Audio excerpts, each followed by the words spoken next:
Hello. Ladies and gentlemen, I would like to talk to you about the future of labor. Remaking our future. Why did I choose this title? Because it is really about that, how we can make the future a better place. The topic is technological innovation, and facing one of the prime issues generated by technological innovation: unemployment and job destruction. The benefits of innovation are clear. This is a driverless car from Google from more than a year ago. Currently, most major car manufacturers are developing driverless cars. Tesla plans to drive the first one, like sit on one without driving it, from LA to New York by the end of this year, and could possibly have a nationwide system implemented by the end of 2018.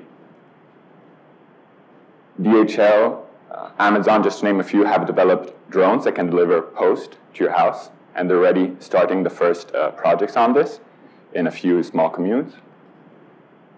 This is a photo of an automatized factory of cars, but what I want to transmit with this image is that we can automatize a lot more industrial production.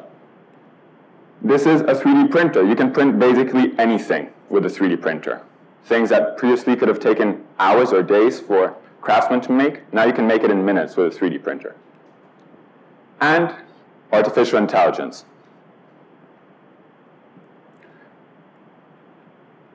But what are the negative effects of this? Well, I mean, driverless cars can destroy the jobs of truck drivers, taxi drivers, and many of the people that work in the transport industry. Drones can destroy the jobs of postmen, such as these. And actually, I just read an article a week before coming here and talking about in Dubai, they're developing a taxi that looks a bit like this, but a much bigger drone. And it basically drives people from the airport to anywhere on the city. And it should be implemented in the coming months. And presumably in a few years, it could take you from anywhere in the city to anywhere in the United Arab Emirates. Factory automatization. This will probably destroy the jobs of some of the poorest people in the world that go to factories to survive, even though they live in slums. At least they can buy some food. 3D printers, these can destroy the jobs of craftsmen. And artificial intelligence. Often we tend to think that service sector jobs, highly skilled jobs, are safe. Well, according to the World Economic Forum, 7.1 million jobs will be destroyed by 2020. That's in less than 2.5 years. And only 2.1 million are going to be created. That means a net destruction of 5 million. And you know what are the sectors that are most affected? Most affected is healthcare. Second most affected on the list are administrative jobs. And third most affected are financial jobs. All occupations which require a large skill asset, which takes years to develop. So, the solution I'd like to propose faces these issues, which are all too real and will become even more real in the coming years if we don't face them.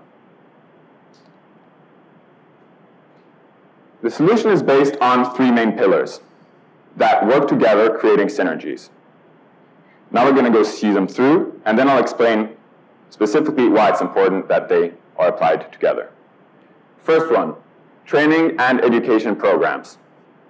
We need to adapt our education system to train people to go into the new jobs which are constantly being created at an ever faster rate. As we said, more jobs are being destroyed than created, but those that are created have to be filled. And it's especially important we think about senior workers, 40 and 50-year-olds, because if they lose their job, the current education system is not very well suited to help them. The second part is a universal basic income. A universal basic income is an income which you receive normally on a monthly basis, independently from your status, whether you're married, not married, unemployed, or whatever, you receive it. And it could be used to replace the old welfare system. What are the advantages? Well, one advantage is that it's not a disincentive from working. Actually, it's the opposite. Because since you receive it whether you work or not, you're not going to say, oh, well, but if I don't work, I can live on unemployment programs. No, you receive it whether you work or not. Second of all, it helps the poorest people in society, which often don't even have unemployment benefits because they've been unemployed for a long time.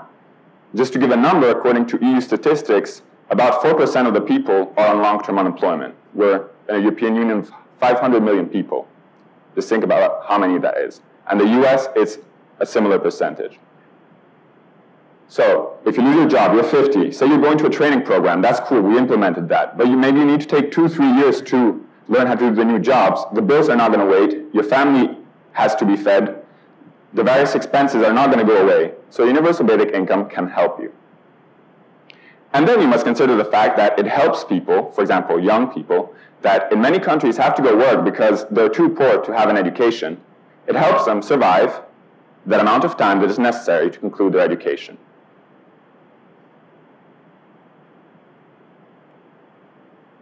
And then a reduction of working hours. Now this might seem counterproductive.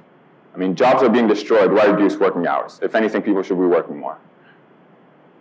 But if we reduce working hours, we can guarantee that more people are working. The real question to answer is, do we want to have more free time, or do we want to be unemployed? If the demand for workers falls by 20% in the next 5 years, and the next 5 years again by 20%, and the 5 years after that by 20%, with the current system, 20% of the people are going to end up on the street every 5 years. If we reduce working hours on average by 20%, everyone can keep on working, have more free time, and actually have the same salary, because if they are more productive thanks to technology, even by working less, they can have the same output. Some proof to this thesis is empirical evidence. These are the GDP per capita ranked from highest to lowest of OECD countries. And these are the working hours per worker. We can see that certain countries, such as Germany, Denmark, Netherlands, France, Luxembourg, Switzerland, Austria, all countries that don't have particular natural resource endowments, have some of the highest GDPs per capita, despite having some of the lowest hours in the world. Now, a key question is, how can firms stay competitive? You're reducing working hours. This is one aspect. The UBI doesn't really affect them. Training programs actually help them, but reducing working hours can cause them problems. If I have to pay workers and they're working less, how do I stay competitive? Well, this is one of the key questions to answer. First of all, we have to privilege incentives. We mustn't force firms. A manager has to stay there the whole day most of the time. You can't tell them, oh, you're going to do a shift, you're just going to work 5 hours. No, a manager probably has to stay there all day. But if we give the freedom of firms to adapt, and we give them incentives, tax breaks, for example, they might take the initiative themselves. An example,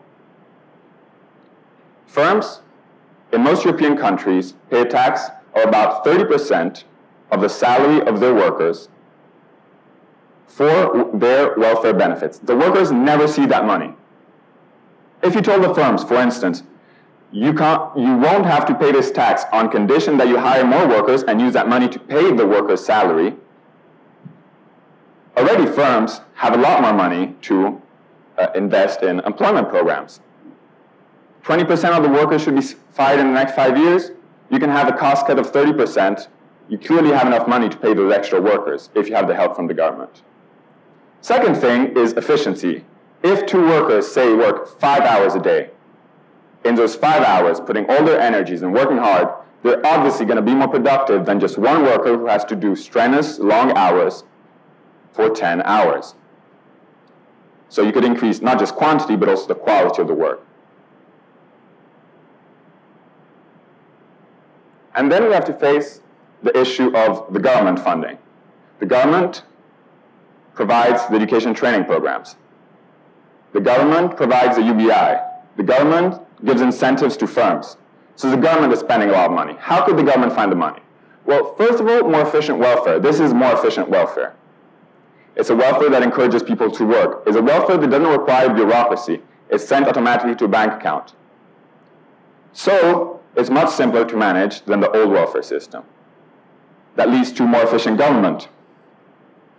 The resources which before were used to monitor if people are unemployed, monitor if they're actively looking for a job, monitor if they're not making up excuses, because this is what the government has to do with the current welfare system. If all these resources are not necessary anymore to be spent on welfare systems, they can be invested in more useful projects, more useful investments. Second thing is increased employment. If more people are working, clearly, more people are paying taxes, government income is increasing, and more people are spending, so again, government indirect taxes increase as well. And this leads us to increased economy. More people are spending because they have a job. They have a stable financial situation thanks to the UBI. So they make more investments in themselves and in enterprises they might want to make. And they have the education and training programs to develop their skills and be more productive. This is what economic growth is called. And finally, the objective is to have more freedom. Freedom to make our choices in life, freedom to live outside of poverty, freedom to be ourselves. So, how will the future look like? Well, we first should see how these policies work together and why they should work together. Try taking one of these away and the whole system might not work. Take education training programs out of there. Say you give the people a UBI, so they're not in absolute poverty. You're right, that's good. And say you reduce working hours, so there's jobs.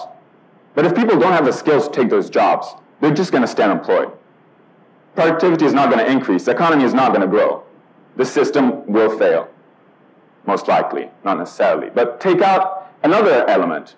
Keep education and training programs and a UBI, for instance, and take away a reduction of working hours. You can train people to get the new jobs. You can help them financially during their studies. But if there are no jobs, there are no jobs. They're just going to stay unemployed. And try taking the UBI out of there. Keep education and training programs and reduce working hours. That might work, but then again, you'll have to keep a very expensive welfare system, which might not provide you the funds and the resources to implement the other policies.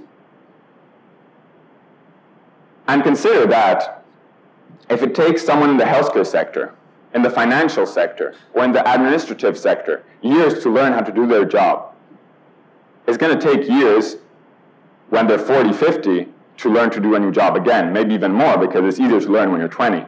So think if you get fired and you have a family, you have a house to maintain, or say you're young and you have no money to pursue your studies. How can you do it if you don't have some support? This is what the UBI is there for, to save us and people who will be unemployed for a long time to be able to avoid absolute poverty. Now, the future won't look like this. It won't be all ponies and rainbows. But if we stand up and face the challenges posed by technological innovation, we can truly win over the fourth industrial revolution.